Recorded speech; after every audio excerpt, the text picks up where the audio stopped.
Hello, everyone, and welcome back to SALT Talks. My name is John Darcy. I'm the managing director of SALT, which is a global thought leadership forum and networking platform at the intersection of finance, technology, and public policy. SALT Talks are a digital interview series with leading investors, creators, and thinkers. And our goal on these SALT Talks is the same as our goal at our SALT conferences, which is to provide a window into the mind of subject matter experts, as well as provide a platform for what we think are big ideas that are shaping the future. And we are thrilled today to welcome the great Don Lemon to SALT Talks. I know Anthony has been on Don's show many times, and we're big fans of your show there on CNN, Mr. Lemon. But Don Lemon anchors CNN Tonight with Don Lemon, airing weeknights at 10 p.m. He also serves as a correspondent across CNN U.S. programming. He's based out of the network's New York bureau. He joined CNN in September of 2006. He's a news veteran of Chicago, however, and he reported from Chicago in the days leading up to the 2008 presidential election, in which we saw President Obama, a Chicago native, be elected the first African-American president, including an interview with then Representative Rahm Emanuel on the day that he accepted the position of chief of staff for President-elect Barack Obama. He also interviewed Ann Cooper, the 106-year-old voter that President Obama highlighted in his election night acceptance speech after he had seen Don's interview with Cooper on CNN. Don also served as the moderator for CNN's political town halls and co-moderated the first 2020 Democratic presidential debate and co-hosted Color of COVID, a special that addressed the pandemic's impact on communities of color.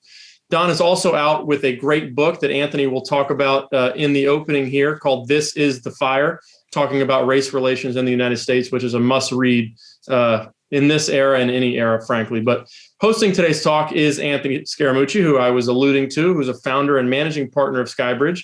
I know Anthony has been on the show with Don many times. Anthony's also the chairman of SALT. And with that, I'll turn it over to Anthony to begin the interview. So Don, what Darcy wanted to say, but I had to take it out of the script, that he loves your show except when I'm on it. Okay, but I had to mark that out of the script.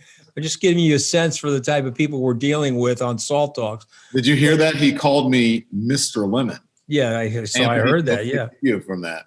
Yeah, I mean, I may have to start calling you that. I could, at someday it could be Sir Lemon. You never know, Don, the way your career's going. I have no idea, but we could start out with Sir.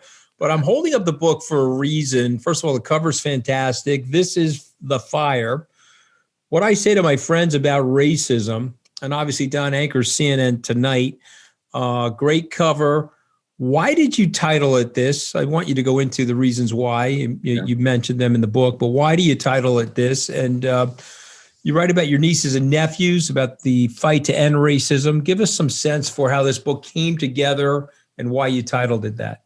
Well, this book is a tribute to James Baldwin, and it was fashioned in a sense to James Baldwin's book, The Fire Next Time, which was my favorite book and one of the first books. Well, not one of the first books, but the book that really changed my life. And you can see this is my original copy from one of the original copies. So we get a lot of young people that listen into SALT Talks. Obviously, I want them to read that book as well as this one. So for those young people that are not as familiar with James Baldwin as you and I are, tell us who James Baldwin was and why he had such a big impact on Don Lemon. Sir Don Lemon.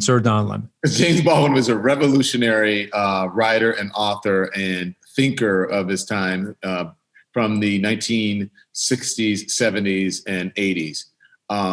And you remember, he would do talks with William Buckley, and he was just a great thinker and a great thought leader of his time. And he wrote a lot about race relations in this country. He happened to be gay, a gay black man from Harlem. I'm a gay black man from the South. So when I picked up his book as a freshman in college, it really changed my life. And the book is called The Fire Next Time. It's a short book. He starts off the book with a letter to his nephew on the 100-year anniversary of the Emancipation Proclamation. And so as I was sitting around, Anthony, as you know, at the matrix of really what has been happening in the country over the last couple of years, but especially the unrest that took place last summer with culminating in the death of George Floyd, and then the protests that happened. And in that moment, I decided it was time for me to write a book about race, and I wanted to be as impactful as The Fire Next Time, which is my favorite book, and as powerful as that book, and as revolutionary as that book. Not that I'm James Baldwin. I'm not trying to be him. There's only one him. Only one person could put words on paper like he did. And so this is the answer to that. He, in his book, he said, when he talked about race, he said, God gave Noah the rainbow sign, no more water, the fire next time, speaking specifically about the race issue in this country. And so my book, after all those events happened this summer, I said, well, this is the fire that James Baldwin talked about. We're in the fire now. And thus came my book. And I begin it, like James Baldwin, with a letter to my great nephew. You know, it's fascinating because I read, obviously, the works of James Baldwin as a kid. I got invited to this conference on race awareness when I was in high school. And Eddie Glaude, Professor Eddie Glaude, who you know, obviously wrote a book last summer, Begin Again, about James Baldwin.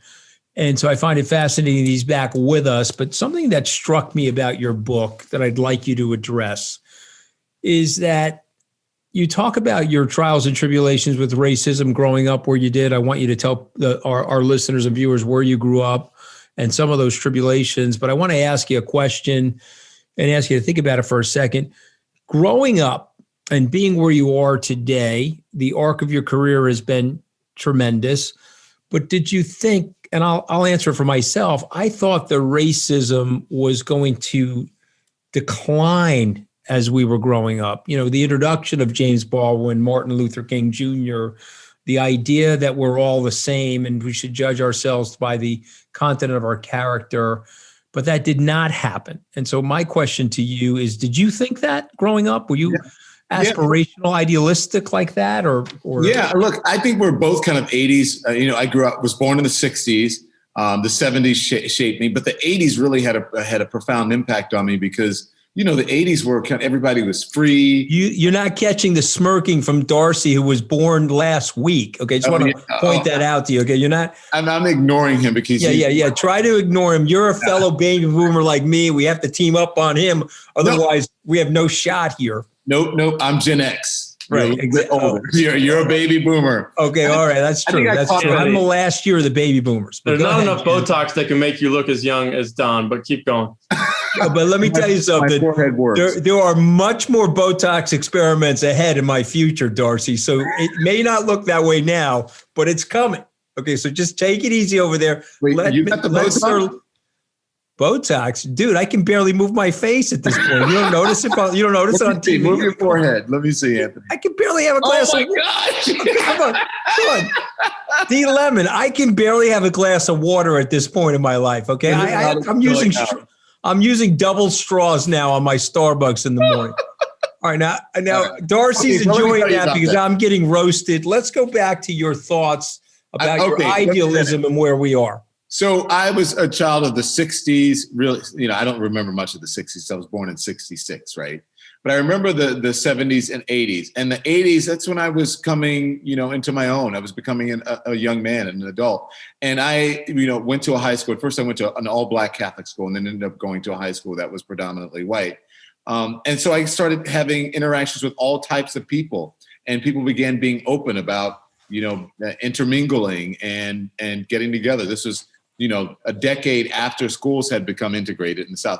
I went to my high school a decade after it had become integrated. And so I felt the same way. I kept thinking as I was growing up, well, this is going to change. It's going to die off when the old people die off. It's going to go away. And then the events, especially that happened over the last 5 years or so, just started to uncover all of the toxicity and ugliness when it comes to racism, the sort of underbelly of our society, if you will. I think that the Trump administration exposed that, and it was a rude awakening for a lot of people. It wasn't surprising that it was there, but to the boldness, to the degree that it was for me, was actually fairly shocking. And so I don't know if you remember in the book where I said that Trump was, I hated to say it, but he was the president we deserved and probably the one we needed in the moment. No, I mean, I'm going to get there. I think that's a fascinating part of the book. I was optimistic that racism would diminish as I got older. Yeah, I Sadly, thought over so the last too. 5 years, it has not done that. No, not only that, it was probably cloaked a little bit. If anything, President Trump, as you point out in the book, exposed it. Maybe that will help us get to a better point. I want to go to your mom first, and then we'll get to Donald Trump. But and I have not met your mom. I have to. Why it's weird. What's that? She loves you. I don't know why it's weird. Probably because you turned on the Orange Menace and she does not like him at all. And she probably is happy. I predicted a lot of the stuff that was going to happen, that she drew comfort from that, right? Can I tell you, just as when you later when we talk about, what he exposed as far as race, he also, quite frankly, made people a lot more politically engaged, because my mom was never that political. And now she listens to everything. She despised him. And if she didn't despise him before he started attacking me, certainly afterwards, she couldn't stand Yeah, well, listen, I have not met your mom yet, although Deirdre, my wife Deirdre, and I had a chance to see her on your New Year's Eve special with Brooke Baldwin. And no surprise to viewers, she stole the show. She did. She has more charisma in her little finger than all of us do. Okay, it's just beautiful manifestation of our authenticity. But you write something in the book about traveling to Africa with her. Yeah. And the emotions that you both felt in Africa and your connection to your mom. So can you share that with us? I don't want to give the book away, but there's some beautiful passages here that I want to talk about so that I can convince people to buy this book and spend the time to read it. Well, so long story short, we did a segment on CNN, all of the anchors, on tracing our roots. And so I had to go back to Louisiana and then, of course, back to the continent of Africa to do it. And we went to the Slave Coast, the Cape Coast Castle on the Slave Coast / Gold Coast, because they can overlap, in Africa, and to trace the journey back to America. And so we ended up at this castle with the dungeons where the slaves with shackles. And it was just really this just heavy experience. And once we got out to, I won't tell you what happened in the dungeon. You can only imagine people in the dungeon in shackles for months sometimes. We get to the place called the Door of No Return, where you go out and you board the slave ship. And it was the last land that anybody saw in Africa as they left to make that journey across the Atlantic. And walking through that door with my mother and us holding hands was probably the most emotional experience I ever had in my life. It moved me to tears, Don. I have to tell you, that's why I wanted to address it. I folded the pages over. Your mother says, "I have to confess something," said Mom. "I'm glad we came, but I'm glad I don't live here." Yeah. Tell us what she means. Well, this was after that experience. And because after that experience, they changed the name. And when you turn around, which really made us cry and gave us optimism, is a Door of Return. And so after we shot that, the Door of No Return, the Door of Return, and we saw all the kids playing in the sea, which I write about in Carefree in the book, we go back to the hotel that night and we're just going over the day. And we were sitting by the sea. We have a bottle of wine. My mom opens up to me and talks to me about how much she loves me, how proud she was of me or is of me. And she said, "You showed me things. I'm the adult. I'm supposed to be showing you things and teaching you things, but you have showed me things that I have never thought that I would see or learn or do in my life. And I'm just so proud of you. And I love you so much." And then she said, "But I have to be honest with you. I'm glad we don't live here, because I don't know if I could accept or understand this degree of poverty." And she said, "If I lived here, I probably wouldn't know." But she also said, we also wondered about those kids in the sea, if they had a freedom and a lack of not self-awareness, but a self-consciousness that we didn't have as adults, because we knew America and that we had learned too much about what people can do and the degradation that people can face because those children were so carefree. So there were positives and negatives. She was glad she didn't live there, but she wondered just how free she would be in her mind, how carefree had we stayed there. But you say something fascinating. The writing's excellent, by the way. You say that this journey, it's your own unique journey, but it's American. It's an American journey. Okay, tell us what you mean. Well, we went back as Americans, expecting to have all of the luxuries that Americans have. You know, we get off the airplane if they're flying first class and we expect to get there and be in the Four Seasons. And that's not going to happen, or even to be in the Holiday Inn. And that's just not what happened. I had been to Africa many times, but my mom had never been there. So she didn't understand the poverty that she would see. She didn't understand just how the lack of modern conveniences in many places that she would experience. And for her, it was real eye-opening because she had never seen anything like that in America ever. And so we had a uniquely American experience where we expected everyone to cater to us and everything to be ready for us and handed to us on a silver platter. We don't realize how good we have it here many times. Yeah, so it's an interesting dichotomy because there's a racially charged society, yet there's a lot of great things that are happening in America, a lot of aspirational things.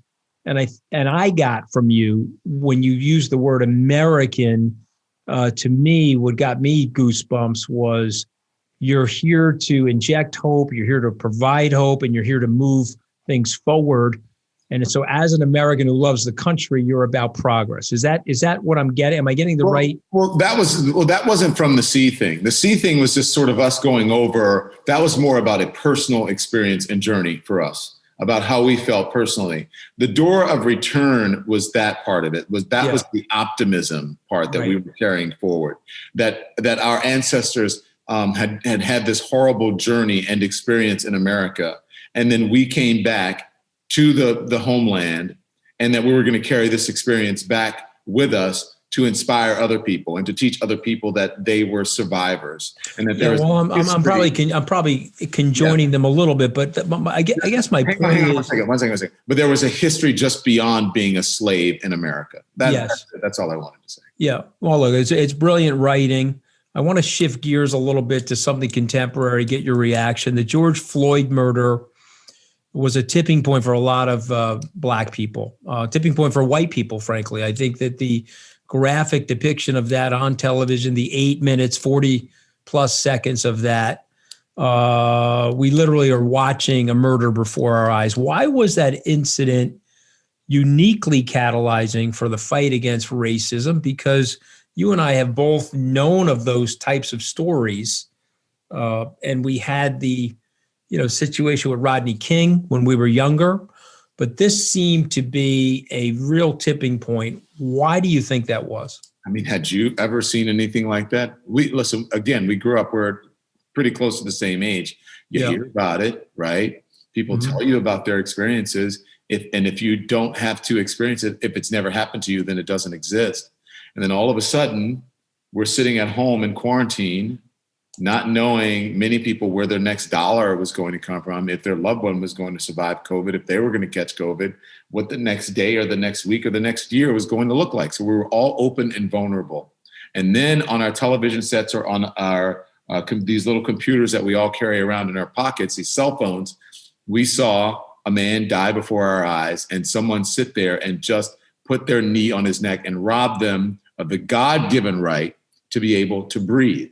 And there was no denying what we saw, and there was no denying the experience of African Americans, especially African American men, at the hands of some police officers. That's why it resonated so much. We were open and vulnerable, and we couldn't take our eyes off of it. Well, and I think you did an amazing job during that very tragic event explaining it to the American people. You're the rare Black primetime host, and look, I'm just looking at it objectively, Don. It's a very white industry. So how do you use your voice to cut through the noise and communicate to people about the systemic racism that we see? I honestly, Anthony, that's a great question. And it's tough, right? Because I'm not only representing myself, I'm representing a company. And a company that can get sued or get, Yeah, you're on a balance beam. You see, Darcy won't know this reference, but you're the Nadia Comaneci of broadcasters. Okay, you're on Nadia that. Comaneci is? Come on. Yeah, he's Googling her right now, Lemon. He has no clue. But, you're on that balance beam every night, and you're trying to strike the right chords of realism and authenticity, but you're also trying to wake up a Right. group of people in our society that, maybe they just haven't experienced it as graphically as you have, or, people living in inner cities, et cetera. So how do you do it? Well, I'm there for a reason. I'm there, one, because I think I do the job pretty well. I think I do a pretty good job of anchoring a television show. But also, I'm there because of my experience. That's what diversity is about. Well, look, you're being modest. Okay, you do a great job, and let me tell you why I think you do a great job. And this is just my observation of you. Even when you were blasting me, and okay, when I was the White House communications director, and unfortunately I was trapped inside the Trump hotel watching you, and you were just blasting me, I was looking at this guy. I said, this guy has a point. Okay, I have to figure out how we're gonna change the narrative here. I can remember taking my pen out, watching you blast me, and I was writing down how we were I had to try to figure this out, because a lot of the stuff that you were saying was true. You do it in a diplomatic way, okay? But so you're very good at what you do. So just cut right through it. Tell us in your mind editorially what you're working on before you get off, before the red light goes on. Well, I listen, one, I have to do my research, and I have to know what I'm talking about. But two, now I've gotten to a place where I can speak with authority. And to be quite honest, you and your former boss gave me a sense of authority and urgency that I didn't have before, because I had to speak truth to power. I always had to do that. But in his instance, I had to make my voice louder and clearer. And so when I go on the air, I have a responsibility to tell the truth, not only to the people who look like me, especially to the people who look like me, but also to all of America, because all of America needs to hear that. And if I don't do it as the only Black person in prime time, Joy Reid is early prime, we're the only two people who share that space. And I did it for 7 years by myself.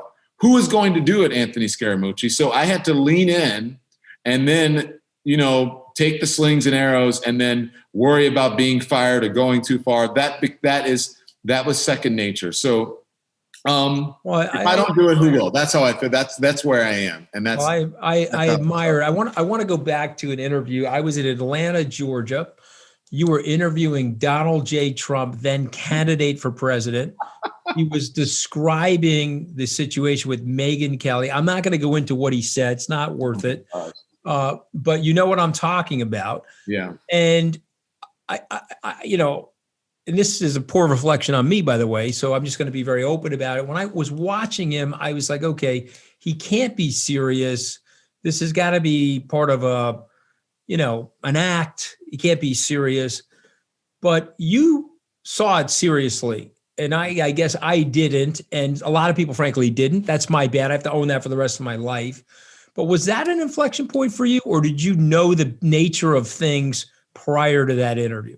That was an inflection point to me, but you do the math and you do the calculus in your head, like, oh my gosh, how should I handle this? What should I do? And I didn't want to jump in on what he said in that moment and change it into something that it wasn't. And I didn't want to be a part of that moment in the sense that I wanted his words to speak for themselves and let people digest it the way that they should. And then I go back and I said, should I have called him out? Should I have whatever? And then people say, I got what you were doing. So I thought, listen, Don, that's got to be 4.5 years ago. I remember it vividly, maybe 5 years ago. That was 5 years ago. 5 years ago. So I remember it vividly, and it left a big impact on me. You write in the book, more or less, I'm paraphrasing now, that Donald Trump didn't invent racism, but he made it more open. He was more almost like unashamed to openly express it live, according to his prejudices. Mm-hmm. You write that he was like a symptom that alerted you, Don Lemon, and others for that matter, to an underlying disease. Tell us what you mean by that. Well, that's what he was, the perseverating. I think if you go down a couple more sentences, I think I said the perseverating ulcer or tumor or something that drove us into the oncologist's office, and so that we could diagnose the problem and then take care of it. So that's how I felt about it. He exposed. We know who the racists are. We know that there are more racists in our society and than we realize. We know that there's a resurgence of neo-Nazis and all of that, which I think would have been hidden if it had not been for Donald Trump, because those people felt that he was giving them legitimacy. How do you say it? He had become their imprimatur, yes. Right? He gave them a stamp of approval. And so he was saying the quiet things out in the open, and they were like, okay, now we can say the same. We can say the same. We don't have to wear hoods. We can wear khakis and polo shirts and march down city streets in the middle of the day or, in early evening with tiki torches. And we can do it with pride. And so that's what he did. And now we know. I don't know about you, but I want to know. I would rather know what someone is, where they're coming from, rather than you hiding your hand. Yeah. I mean, some of it's so ugly, Don, that sometimes I say, Jesus, I don't want to know that much, but I get the point that you're making. I'm from the South. I grew up in Baton Rouge, Louisiana. Yep. The Klan used to hand out literature, Anthony, in front of my high school on the weekends. We did not have school-sponsored, except for sporting events. There was no prom. There were no parties. There was nothing like that because they didn't want the races mixing. There was a big Baptist church across the street where the Klan would hand out literature. My best friend lived next door to the Grand Wizard of the KKK, not next door like in a house, but on the giant pieces of property, land, acres. And he was the property next door. So I know racism, but I know that when I was growing up, people hid it or they secluded themselves. They lived in places and they dared Black people to live there. They didn't want Black people to live near them. And then when that started to encroach, they kept moving further out. You had the white flight. So people kept hiding and moving and hiding. And now you can't, right? You cannot do it. And so now I believe that we are in the death throes of white supremacy in this country simply because of demographics. And the proof of it is the reaction that people have had to this election and to Donald Trump. And the biggest evidence I have is the insurrection that happened on January 6th. Amen. So let's go to that for a second. And then I'm going to turn it over to the young millennial. He's not even Generation Z or whatever the hell you just called yourself. This guy is like fresh from the womb. Gen Z, I think, is younger than millennials, right? Oh, I'm not Gen Z. I'm firmly Lemon. He's not. He's like 100 years younger than you. But let's go to this question about the insurrection. It's tied into the racism. It's tied into the dishonor of our democracy, because ultimately you had a group of people that are feeling the heat. The demography is changing, and they didn't like it. They didn't like the outcome. So give us your reaction to the insurrection. So my reaction was I was sitting there watching saying, oh my God, this is, as I write about in the book, if we don't deal with, I write about Kristen Cooper and Amy Cooper, remember in the park with the dog, and she called the cops on the guy because saying, he's a Black man and that he's bothering me in the park. And I write in the book about, unless you deal with this in a substantial way, then someone's going to come back with a bigger dog. Well, the bigger dog was the lie about the election, that it was stolen. And then the bigger dog after that was the insurrection. And then who knows what the next bigger dog will be. And So, and what is that going to be? A takeover of the government, a martial law, whatever? I don't know. Racists marching down every major street in the country. I have no idea. But from the beginning, I knew what it was when I saw it. I knew when I saw his speech that it was going to turn violent. And I was sitting there watching it saying, oh my God, I cannot believe this. And the first thing I thought was, I remember this last summer when there were Black Lives Matter protesters in front of the White House. And they were gassed by the president or whoever. William Barr, the Justice Department, ordered them to be gassed so the president could make a photo op in front of a church with a Bible. And then there were also Black Lives Matter protesters who had gone to the Capitol that summer, marched, did not try to go in, did not try to overthrow the government or overturn an election. And then you had these guys do it. And I knew that they didn't get shot. They were able to go into the Capitol because they weren't Black. If they would have been Black or Muslims or Latinos, they would have either been shot. There's no way they would have let them in the Capitol. And these people, a lot of them just marched right into the Capitol. And Senator Ron Johnson would have been very fearful of them. But of course, he was not fearful of the white people that were trying to kill Mitt Romney and Nancy Pelosi. So, and then he stands there with the highest level of ignorance, saying, what are you talking about? Why are you throwing the racist card at me? And so, I mean, we have a lot. What do you think of that? What do you think of that? I was about as appalled as you could be at that. I was embarrassed for him and his family. The fact that that's on tape forever is a stain on his family in terms of his lack of awareness and his lack of judgment about what's going on in our society. Before I turn it over to John, one last question. John, you're never going to get to ask a question. No, because this time's up. Time's up. Sorry, John. I'm cutting into your time. Too bad. Okay. What do we do? What do we say to our kids? Give me something to lean on aspirationally. What do I say to my kids?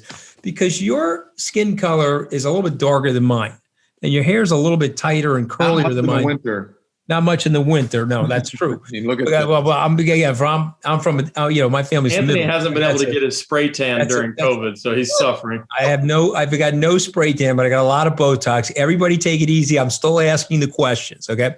So tell me something aspirational. You've got a little bit more of a kink in your hair. Your skin is a little darker than mine. But I see you the way I see myself. How do we make that happen for our country? How do we relax people that we are the same? What is the big deal?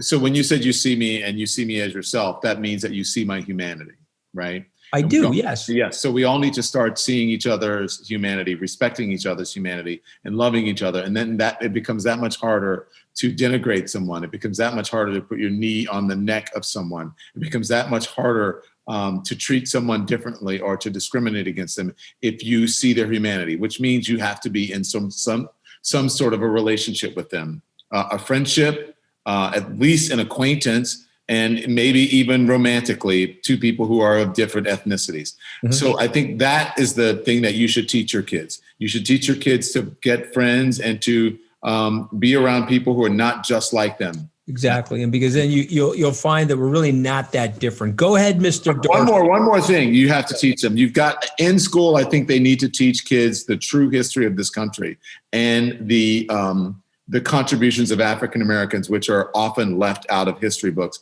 and kids don't know it. And by the time those kids become adults, they wouldn't try to overturn an election by storming the Capitol because they are basing their history and their knowledge on lies about the country. Well, very well said. I always recommend Jill Lepore's book, These Truths.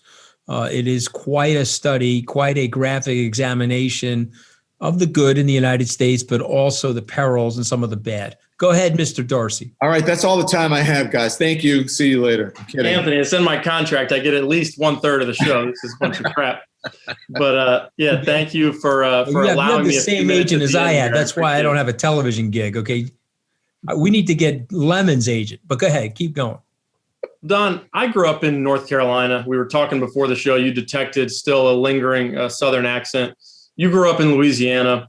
Mm-hmm. You know, there's different types of racism that exist in our society. There's Deep South, handing out KKK flyers racism, and there's a NIMBYism. I think I live in New York now on Long Island. There's a natural segregation that takes place, a voluntary segregation, if you will, where there's not maybe as much mixing of races here in New York, a blue state, a supposedly progressive area, as there was when I was growing up, going to public high school in North Carolina. What are the different types of more sort of pervasive, quiet forms of racism that you think we need to chip away at in terms of, NIMBYism, not in my backyard type of racism? And how do you experience that in day-to-day life? Not in a way that's in your face, people wearing hoods, but in a way that's just a little bit quieter and more pervasive. Well, I'm glad you talked about that because I haven't heard NIMBYism in such a long time, the not in my backyard ism, right? I think that you pointed out the main one is that we live in a place that is probably the most diverse place in the country, in the metropolitan New York area, and even in the suburbs. And people don't mix. People don't talk to each other or hang out. And the only time that they have any interaction is if they're forced to, either in business or in schools. And then even there, they don't, hang out with each other. That is one of the main solutions that I talk about personally, and that I want people to get out of this book, is that the only real way you're going to do it is through relationships. And I know people say, oh, it's tough because people segregate or we live in a polarized society. I say, John, it's not hard to meet other people.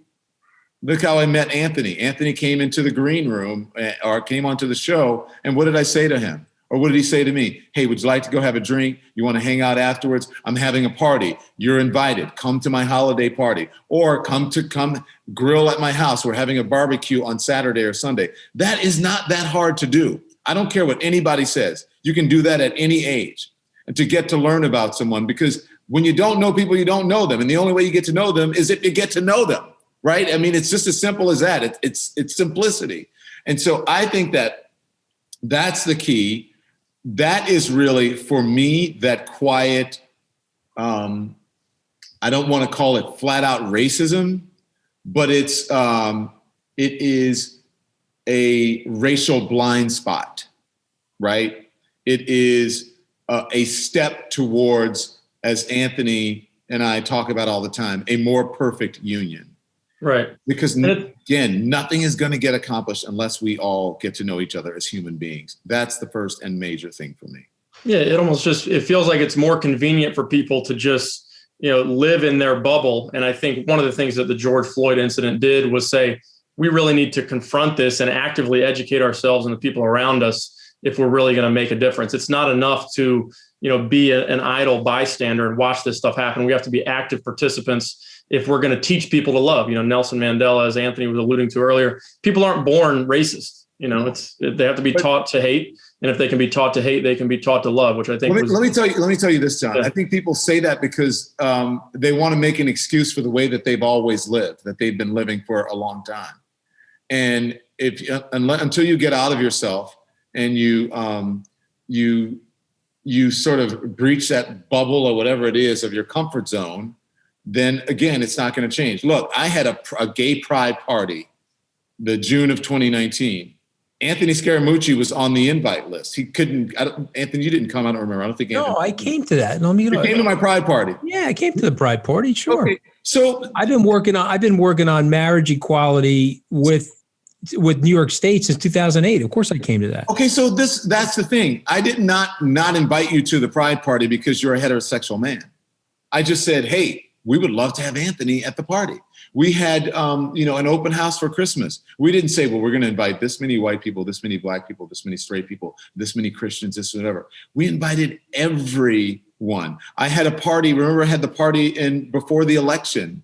After the election, I had like a winter party, and we invited everyone. People were like, also your engagement party at the townhouse that you were thinking about. Everybody was there. That was amazing. Everybody was there. I met another person that used to pick on me. Okay, Joy Behar. Yeah. No, not Joy Behar. Joy Reid? Yeah, Joy Reid. I met her in the living room at your party. I said, okay, let me go back. Let me go back to my Twitter feed, Joy. And we got on. We had a great laugh. And now I do her show. I mean, come on. I mean, that's how you break things down, man.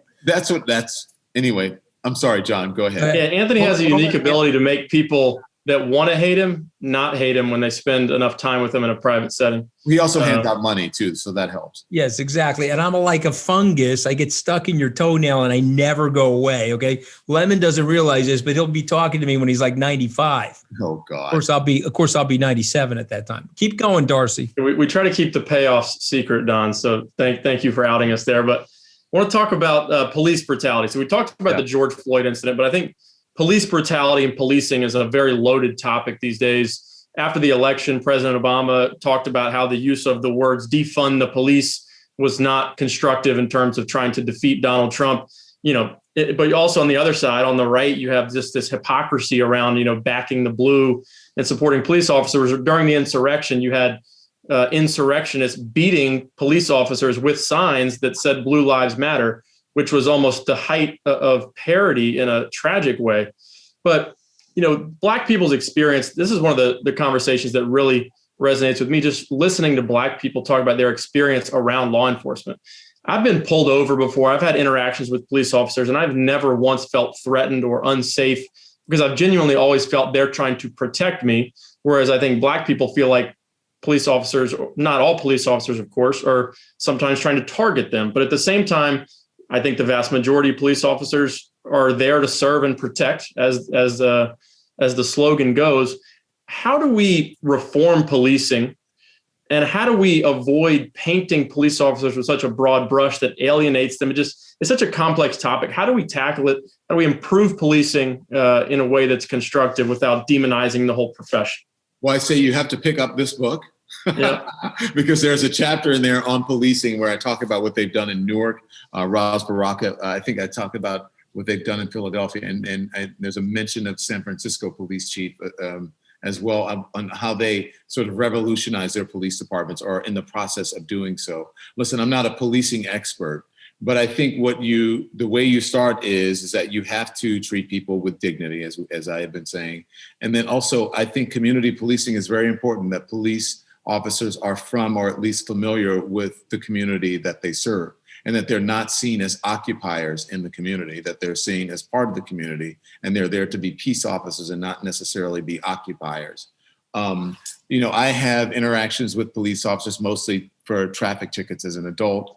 And I'm concerned as a person of means when I see a police officer pull me over or in some way is looking to question me, because I had experiences with police officers. I was racially profiled, and I called the cops. The cops showed up, and they thought the person that I called the cops on actually called the cops, and they were like, "You go sit over there.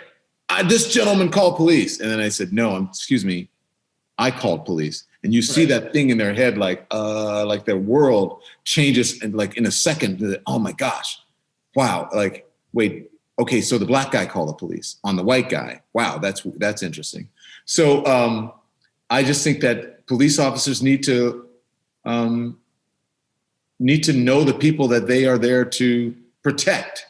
Remember that they're there to protect people, not necessarily to throw people on the ground and treat them horribly. But listen, I also know that policing is very tough. I would not want to be a police officer. That's why I'm a journalist and not a police officer. I don't want that job. But in that job, you're supposed to know how to de-escalate situations. And I hope the right kind of person is drawn to policing in the future rather than someone who just wants to crack heads. Well, Don, it's been a pleasure to have you on. I'm a huge fan of your show as well. All the time you get? That's all the time I get. We're running out of time. What do you do? I have to say, the only reason I question your judgment is maybe your booking department needs to revisit some of their decision-making on their guests, because you have Anthony frequently on your show and your ratings must plummet. Get the hell out of here. We have very good. Get the hell out of here. We have very good chemistry on that show. Okay. According to who, Anthony? Call your mom. According to your mom. What do you mean according to who? Tim, your mom, Deirdre. I'm telling them. Tim is listening somewhere here. Yeah, the more important people above and beyond this particular Salt Talk. Tim thinks you're very smart. I don't know why he does. He always says that you're really smart. And he also actually thinks Kellyanne Conway is really smart. Well, listen, I mean, I would agree with him on Kellyanne. He thinks he's smart too, Don. He's going to agree with you here. Listen, I hadn't talked to Kelly. You'll enjoy this part. I ran into Kellyanne on a London-based show in the evening on a Zoom. I hadn't seen her in 4 years.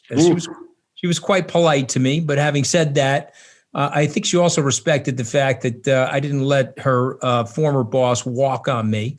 I think, so it was one of those interesting situations. But I want to hold the book up one more time before you go.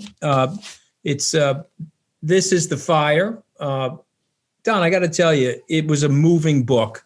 I don't say that because you're a friend. It was a moving book. And I want to encourage people to read it. And I think you made it digestible so you can get through it in an evening.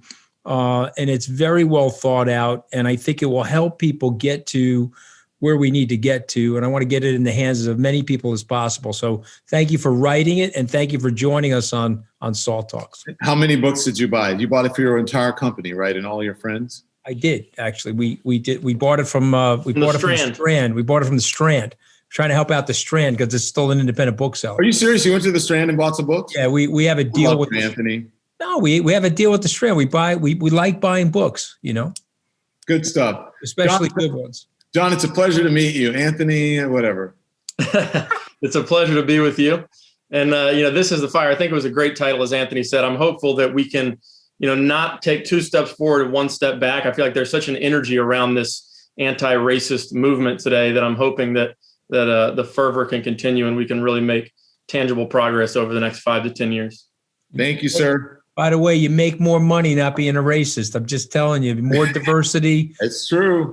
More diversity on your team, better ideas, better energy. I don't get it. We gotta push people, get the incentives right. Thanks, Mooch. John, you got a nickname like Mooch? Just Darcy. Nobody calls me by my first name. It's all Darcy or Darce. Yeah. Darce. Darce. All right. Got it. All right, Mooch and Darce. Thank you. And thank you, everybody, for tuning in to today's SALT Talk with Don Lemon of CNN, out with a great new book, This is the Fire, talking about race relations in America. Just a reminder, if you missed any part of this talk or any of our previous SALT Talks, you can access them all on our website at salt.org/talks and on our YouTube channel called SaltTube. Follow us on Twitter. We're at SALT Conference is our handle. That's where we're most active on social media. But we're also on Facebook, Instagram, and LinkedIn as well, trying to do more on all those channels. So we would love a follow there. And spread the word about these SALT Talks. We've made them free and accessible for everyone. We love growing our community and educating people on a wide variety of topics, none more important than how to end racism. So please spread the word about this talk and others that we host. And on behalf of the entire SALT team, Joe Aletto behind the scenes, our superstar producer, Anthony, this is John Darcy signing off from SALT Talks for today. We hope to see you back here soon.